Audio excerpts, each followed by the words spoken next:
What's going on, Jim Shay? I'm going to get this glasses thing right one of these episodes. We are back for another Dynasty roster review. Part 12, number 12, whatever you want to call it. We got Jim Shay. He is a multi-time offender. We looked at this roster last year, and now we are looking at it again in 2022. Generally in really good shape. It's a 12-team, 18 spot, 14 keeper. So, light benches, Dynasty League. And we got 1, 2, 3, 4, 5, 6, 7, 8, 9 starting spots. I kind of like the theme of having a live edit as I go through this. Who knows if I would have actually caught these if I wasn't recording this. All right, so we're going to go through the strengths in this section. Should be pretty straightforward, and I think we're going to like what we see. Took a sip of seltzer or bubbling water, sparkling water, whatever you call it, depending on your region. I call it seltzer. Apparently, that's a weird thing to call it. All right, Justin Herbert.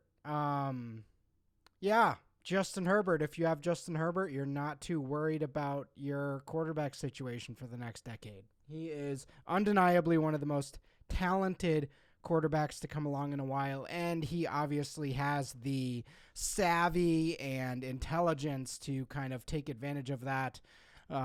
Super young and already prolific at a very young age for his position. We weren't quite sure out of Oregon if this was going to be locked in stud, but he is a locked in stud. So we like that. Having Mac Jones and Daniel Jones behind him.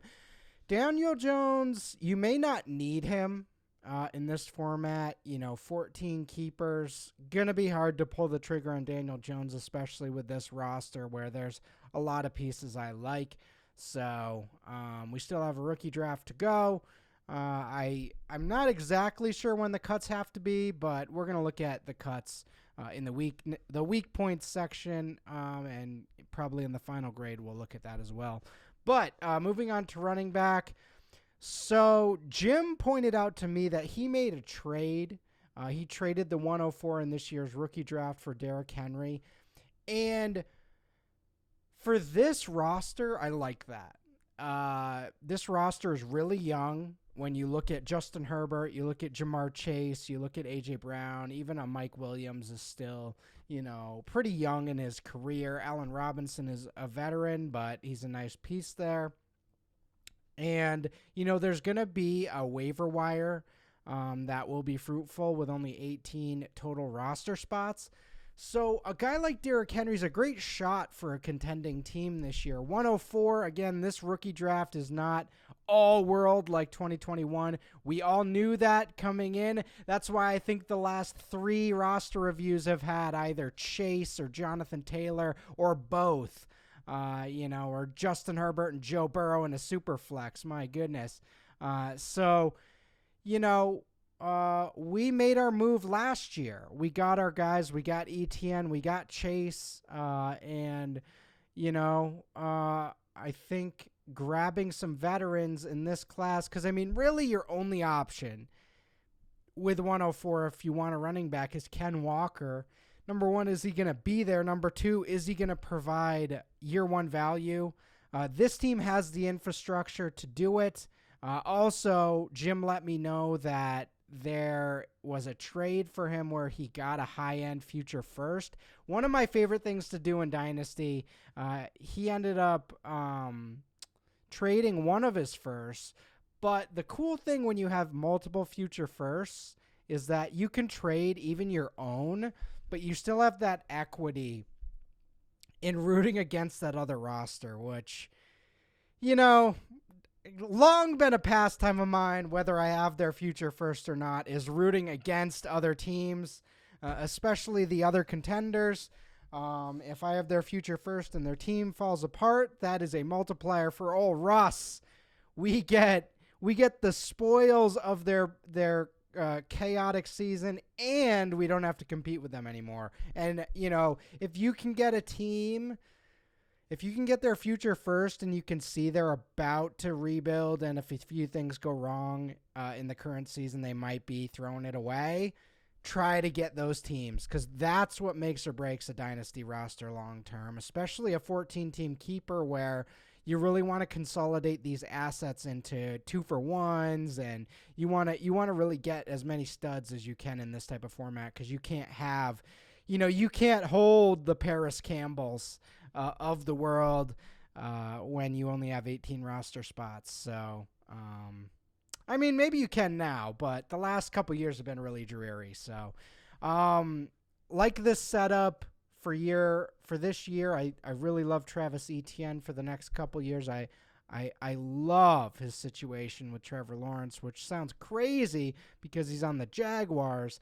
But Doug Peterson, Trevor Lawrence, an improved offensive line, and improved skill position players. I don't think teams are going to be able to hone in solely on Etienne. I'm not worried about James Robinson short or long term. Etienne is going to be all over the formation. Really special guy out of Clemson, and I love him as a combo with Derrick Henry. You also have a nice flex here with Damian Harris. Same with Melvin Gordon if anything happens to Javonte.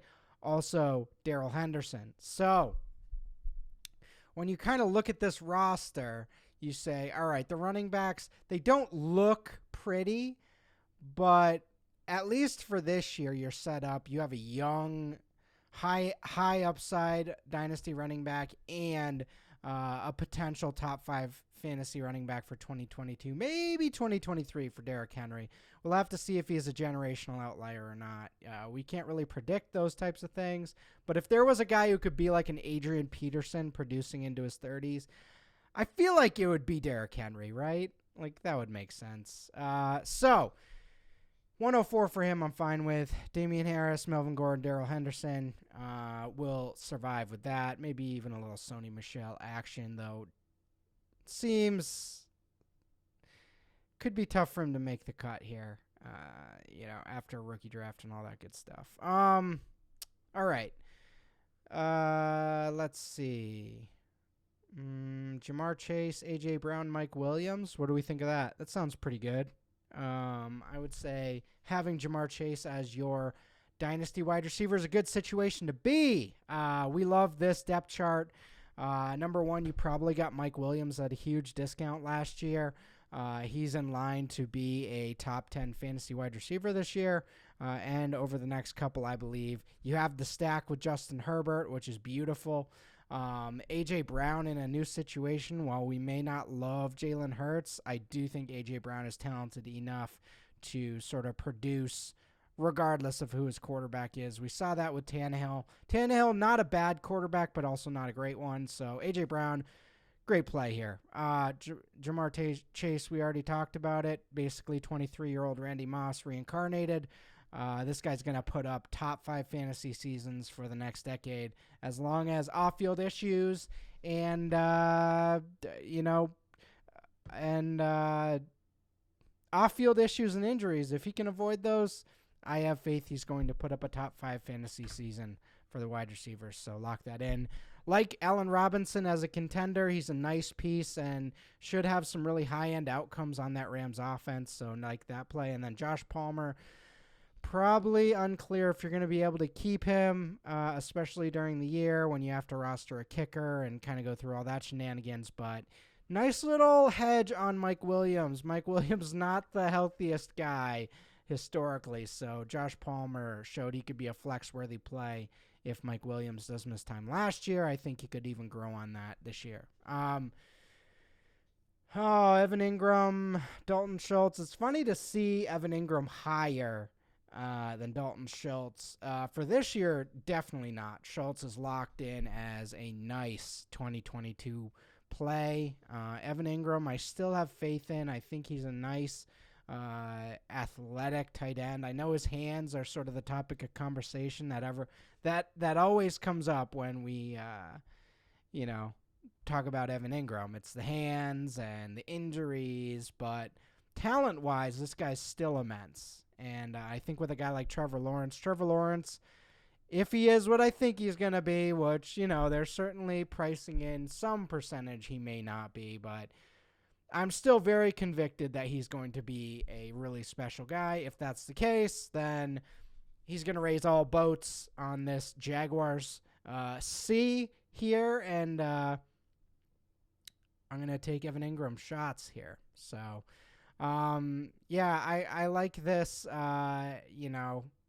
group of players. I think we're in line to really be a contender for this upcoming season. I mean, potential QB1 here, potential top 5 running back here, potential wide receiver 1 here, 2 potential wide receiver 1s there, wide receiver 1 overall, and high-end wide receiver 2, bunch of really nice flex-worthy running backs. So we're in a great spot for 2022, and we're pretty young still, so this is a really strong team. Maybe not as strong as last week or the last review I did, but certainly in line to contend for this year.